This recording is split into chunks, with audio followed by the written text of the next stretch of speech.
आपण गोल कांदा भजी बनवतो आहोत. आज पावसाला चांगली दमदार सुरुवात झाली आहे, तर आपण बाहेर हॉटेलमध्ये किंवा रोड साईडला जी गोल कांदा भजी मिळते ती बनवणार आहोत. चला तर मग आपण रेसिपीला सुरुवात करूया. गोल कांदा भजी करण्यासाठी मी सर्वात प्रथम 1 कप बेसन घेतले आहे, ते आपण भांड्यात ओतून घेऊया. त्यानंतर आपण यात चवीप्रमाणे मीठ टाकणार आहोत. आता हे मिश्रण आपल्याला छान मिक्स करून घ्यायचे आहे. आता आपण हे मिश्रण थोडे थोडे पाणी टाकून भिजून घेऊया.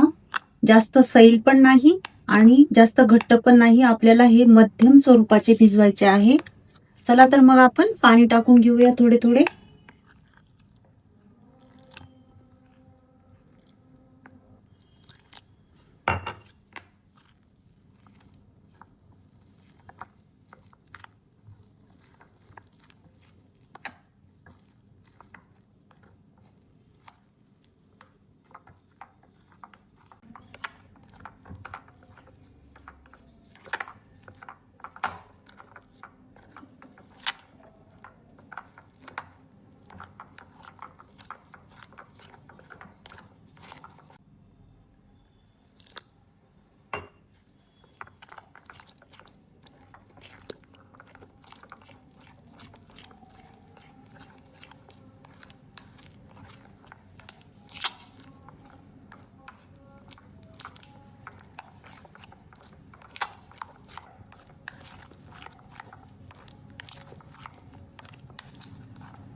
आता मी हे पीठ चमचा बाजूला ठेवून हाताने फेटून घेते आहे.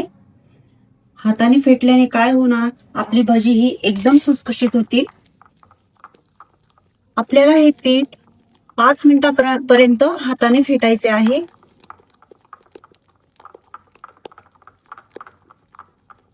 छान फेटून घ्यायचे आपल्याला.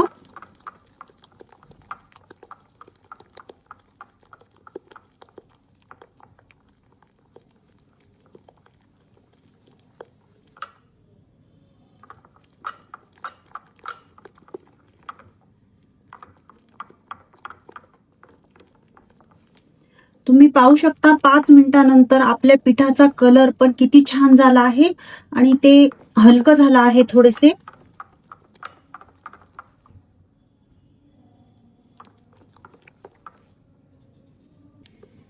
तुम्ही पाहू शकता अशा तऱ्हेने मी व्यवस्थित पीठ भिजून घेतले आहे. आता आपण यात 2 मीडियम साईजचे कांदे बारीक कापून घेतले आहे. आपण जे कांदे पोह्यांसाठी कांदे कापतो ना, त्या पद्धतीने मी कांदा कापला आहे. तर आपण तो पण यात मिक्स करूया. 4 हिरव्या मिरच्या घेतल्या आहे. तर आपल्या आवडीप्रमाणे कोथिंबीर मी जरा जास्तच घेतली आहे. चमचा जिरे टाकते आहे मी.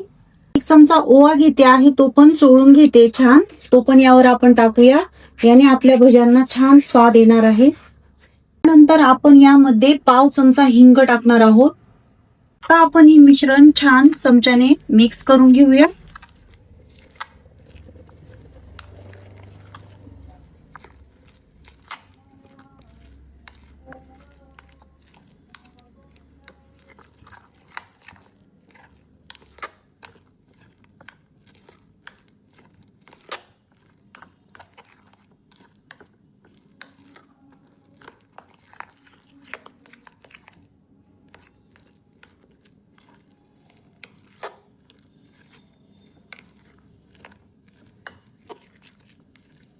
आता आपण या मिश्रणामध्ये पाव चमचा सोडा टाकून घेणार आहोत.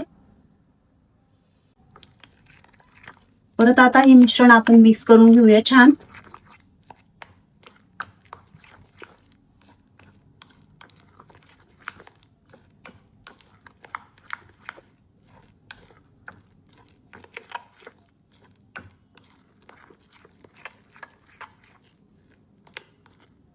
पाहू शकता अशा पद्धतीने मी पीठ भिजवले आहे. जास्त पातळ पण नाही आणि जास्त घट्ट पण नाही.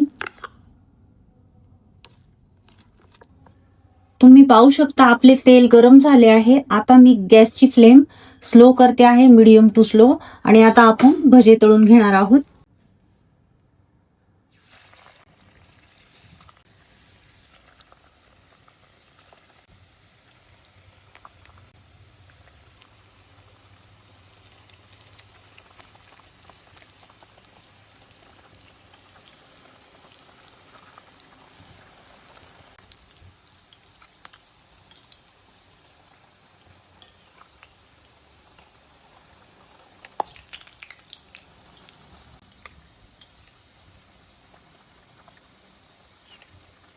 तुम्ही पाहू शकता अशा पद्धतीने आपल्याला भजे आलटून पलटून घ्यायचे आहे. गॅसची फ्लेम मिडियम टू स्लो ठेवून, जेणेकरून आपले भजे आतून पण छान शिजतील. नाहीतर काय होतं मग वरून शिजता आणि आतमध्ये कच्चे राहतात.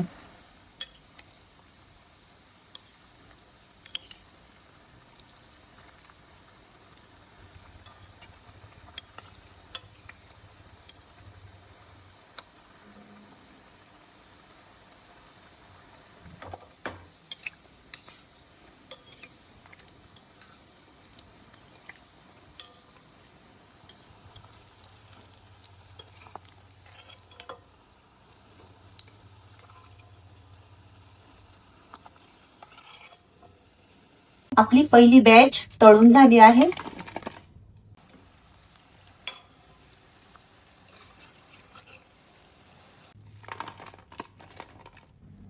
आपली गोल कांदा भजी तयार झाली आहे.